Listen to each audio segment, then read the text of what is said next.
He materialized into his own restaurant, Zenith Flame Steakhouse, like a phantom, an unannounced presence amidst the Friday night crescendo, only to be met by the almost imperceptible tremor of discord, a server's stifled sobs from behind a heavy kitchen access door. The main door had swung open with a muted chime moments before. No one had given him a second glance. Under the warm, amber glow, the upscale steakhouse hummed with its usual rhythm. Servers, impeccably dressed, glided between tables laden with artisanal steaks and gleaming cocktails, their movements a well-rehearsed ballet. The low thrum of sophisticated jazz and cultured chatter formed a comforting veneer of seamless perfection.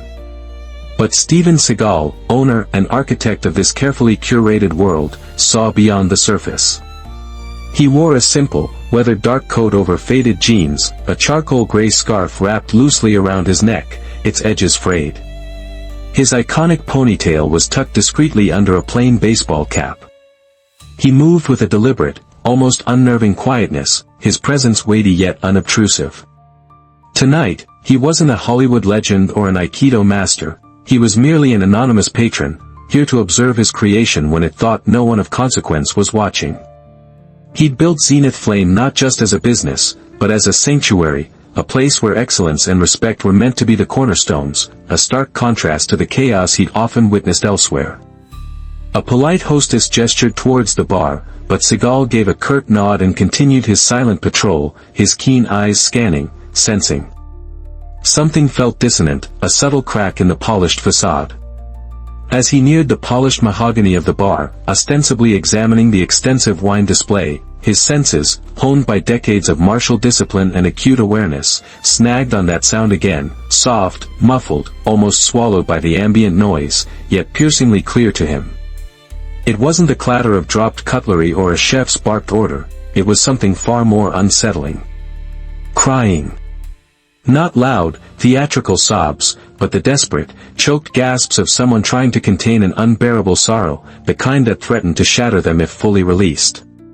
Seagal froze, his breath slowing, his head tilting almost imperceptibly, a predator catching a scent on the wind. The restaurant's warm ambience seemed to recede, the clinking glasses and laughter fading into a distant murmur. All he could hear were those fractured sobs. His hand, almost of its own accord, slipped into his coat pocket, fingers brushing against a small, smooth object, a miniature, worn wooden tonto, a practice knife. It was a gift from a young student many years ago, a bright spirit he had mentored but ultimately couldn't shield from a different kind of predator, a different abuse of power. The cold, smooth wood was a constant, painful reminder of that failure, a silent vow to never let such darkness fester unchallenged if he could help it. He palmed the small tonto, its familiar shape a grim comfort, and without a word, turned towards the source of the distress. He was no longer just an observer. He was stepping into the fray. The hallway leading to the staff break room was narrow, utilitarian, the warm lighting of the dining area giving way to a harsher, more functional glow. Framed photos of smiling staff and local purveyors, images Seagal himself had approved to foster a sense of community, lined the walls, but tonight he didn't spare them a glance. His focus was entirely on the sounds emanating from behind the slightly ajar break room door. The choked breaths were clearer now, punctuated by sharp, painful inhales. He paused, his large frame melting into the shadows just outside the door. Inside, a young woman, her name tag reading Emily, stood hunched over a stainless steel counter, her shoulders trembling. Her eyes were squeezed shut, jaw clenched, mascara smudged across one cheek where she'd hastily wiped away tears. She looked like she was bracing against an invisible storm. Beside her, a younger male server, Tyler, shifted nervously. He whispered something urgent, but Emily just shook her head, her voice a low, defeated mutter. "I can't, you don't understand. If I say anything, I'm finished." Tyler glanced towards the door, his expression a mixture of frustration and fear. "He can't just, he doesn't own you, Em." Seagal stepped back a fraction, ensuring he remained unseen, though his shadow might have flickered briefly across the corridor wall. His hand tightened around the miniature tonto in his pocket, the carved wood digging into his palm. He'd heard that fear before, that crushing sense of powerlessness. It was a chillingly familiar echo from his past, a specter he thought he'd laid to rest. The clatter of a dropped tray servicios in the distance startled Emily. She straightened up, wiped her face with a trembling hand, and forced a brittle composure before she and a defeated-looking Tyler exited the break room, heading in opposite directions. Seagal remained motionless, his eyes like chips of obsidian. This wasn't about a tough shift or a rude customer. This was about control, about fear deliberately sown. Seagal moved back into the main dining room, his earlier disquiet now solidifying into a cold certainty. The vibrant scene, couples sharing intimate conversations, families celebrating, the clinking of glasses, now seemed like a meticulously crafted illusion, a beautiful stage for a darker play unfolding backstage. His gaze swept the room, bypassing the patrons, and settled on a figure near the host stand, Rick Calaway, the general manager. Calaway was tall, impeccably dressed in a tailored navy shirt, his dark hair parted with razor precision. He stood with arms tightly folded, a superficial smile plastered on his face for any customer who happened to look his way, but his jaw was clenched, his eyes constantly scanning the floor, not with the attentiveness of a good manager, but with the predatory vigilance of a warden. Seagal recognized the type instantly, not the overt bullies who screamed and postured, but the far more insidious kind, those who wielded their authority with a chilling, calculated finesse, making their cruelty feel like standard procedure, their intimidation a silent, suffocating pressure. The very air around Calaway seemed heavier, the staff in his vicinity moving with a discernible tension, their smiles strained, their efficiency born of fear rather than professionalism. Zenith Flame was meant to be a place of respect, but under Calaway's watch, it felt more like a finely managed prison. Seagal knew, with a certainty that settled deep in his bones, that he had found the source of the poison. Seagal slid onto a stool at the far end of the bar, ordering a mineral water he didn't intend to drink. From this vantage point, he had a clear view of Calaway and the staff's interactions. Moments later, Tyler emerged from the back, his movements quick but his face tight with anxiety, his eyes darting nervously towards Calaway. This wasn't a server focused on his duties, this was a young man bracing for impact. Seagal waited for an opportune moment, then casually approached a side station where Tyler was arranging cutlery. "Excuse me," Seagal said, his voice low and even, "do you have a pen I could borrow?" Tyler jumped, startled, then fumbled for a pen. Sure." Seagal took it but didn't move away. "Tyler, right?" he asked, glancing at the young man's name tag. Tyler nodded, hesitant. Seagal met his eyes, his gaze steady, not accusatory but deeply searching. "Your friend, Emily, she seemed very upset earlier." Tyler's composure wavered. He shot a furtive, almost panicked look towards Calaway, who was still surveying his domain near the entrance. The fear in that glance was palpable. She's fine," Tyler stammered, his gaze dropping to the table. The lie was a raw, open wound. Seagal didn't press. The silence, thick with unspoken truths, was damning enough. He placed the pen gently on the counter. "Thanks." Later, as the restaurant began to thin out, Seagal stepped out the side exit into the cool night air of the service alley.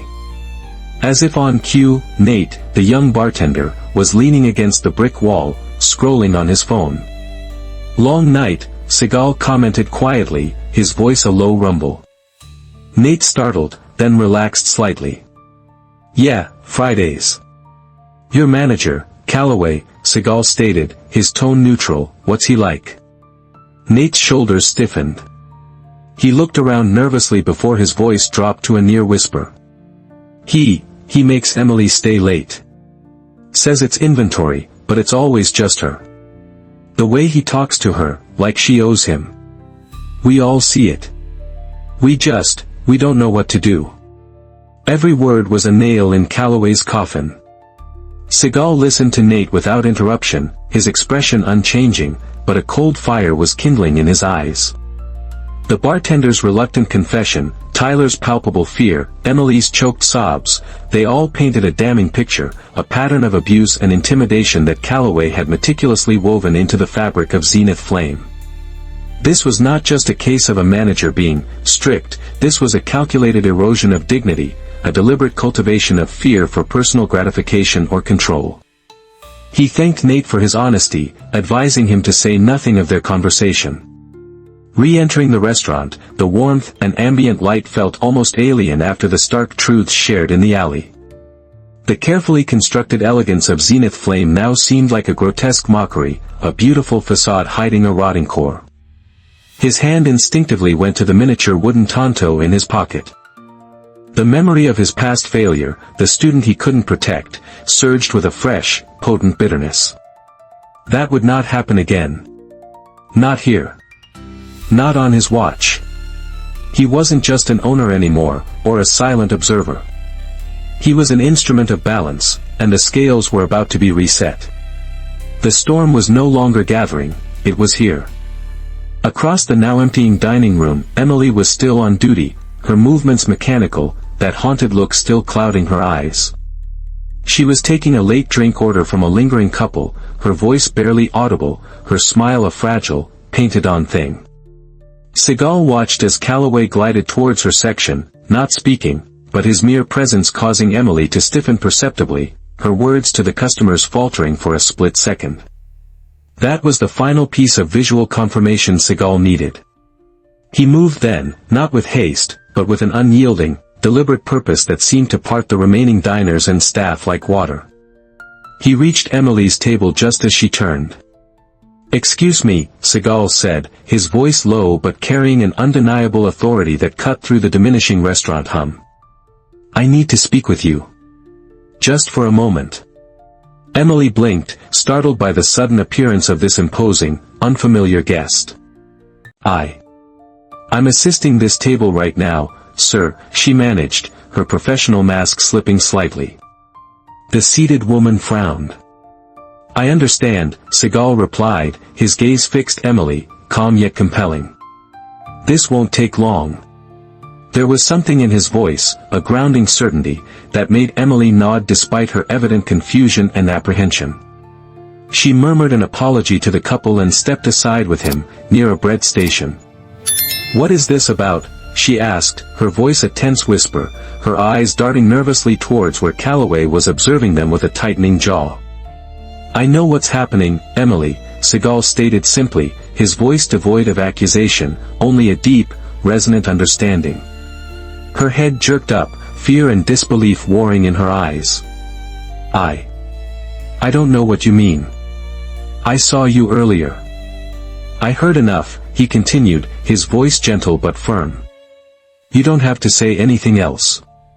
I just need you to understand you're not alone anymore." Emily looked as if the ground had just vanished beneath her. Her denial was not defiance, but a shield forged from prolonged fear. "You're scared," Seagal said, not as a question, but as a fact. She looked down, a single tear escaping and tracing a path down her cheek. Before Seagal could say more, a shadow fell over them. Calaway had approached, his smile thin, his eyes like ice. "Is there a problem here?" Emily flinched and instinctively stepped back, not from Seagal, but from the chilling authority in Calaway's voice. That small movement spoke volumes. Seagal didn't turn to Calaway immediately. He held Emily's gaze for another second, a silent promise passing between them, then slowly, deliberately, pivoted to face the manager. "Just a conversation," Seagal replied, his tone deceptively mild. "Well," Calaway said, his voice dripping with condescension, "Emily has duties to attend to. No time for idle chit-chat with customers, especially when she should be focused on closing tasks." The implication was clear, Seagal was an inconvenience, and Emily was on thin ice. Seagal's larger frame seemed to absorb the ambient light, casting Calaway into a subtle shadow. "I think this conversation is more important than her closing tasks," he stated, his voice still quiet but now laced with an unyielding resolve that made the air crackle. "In fact, I think it's the most important conversation that will happen in this restaurant tonight." In your office, Calaway. Now. The shift in Seagal's demeanor was profound. The unassuming stranger was gone, replaced by a figure of immense, controlled power. Calaway's smirk faltered, a flicker of unease finally penetrating his arrogant facade. He tried to recover. I don't know who you think you are, but... I know who you are, Seagal cut in, his eyes like polished steel. And I know what you've been doing. He took a step closer, and Calaway, despite himself, took an involuntary step back. My office is this way, Calaway managed, trying to regain control, gesturing stiffly. Inside the sterile manager's office, Calaway moved behind his large, imposing desk, a symbolic barrier. Look, if this is about some misunderstanding with a server. There's no misunderstanding, Seagal stated, standing calmly in the center of the room, radiating an unshakable presence. He reached into his coat pocket and retrieved his phone. With a few deliberate taps, he played the recording he'd discreetly made from the hallway, Emily's tearful voice, Tyler's helpless anger. If I say anything, I'm finished. He doesn't own you, Em. The blood drained from Calaway's face. You recorded that? That's illegal, he stammered, a pathetic attempt at indignation. I listened, Seagal corrected, his voice dropping to a near whisper, yet each word landed with the force of a hammer blow. Something you seem incapable of doing, unless it serves your own twisted agenda. He paused, letting the weight of the accusation settle. This restaurant, Zenith Flame, was built on the principle of respect.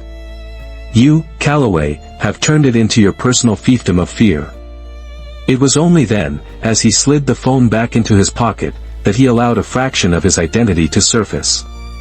And as the man who signs your paychecks, I find your performance unsatisfactory. Calaway finally understood. He sank into his chair, a puppet with its strings cut. The silence in the office was heavy, broken only by the faint hum of the fluorescent lights and Calaway's ragged breathing. The manager, who moments ago had wielded his power with such casual cruelty, now looked small and broken behind his oversized desk. You preyed on her vulnerability, Seagal continued, his voice a low, dangerous rumble, like distant thunder. You used your position to intimidate, to control.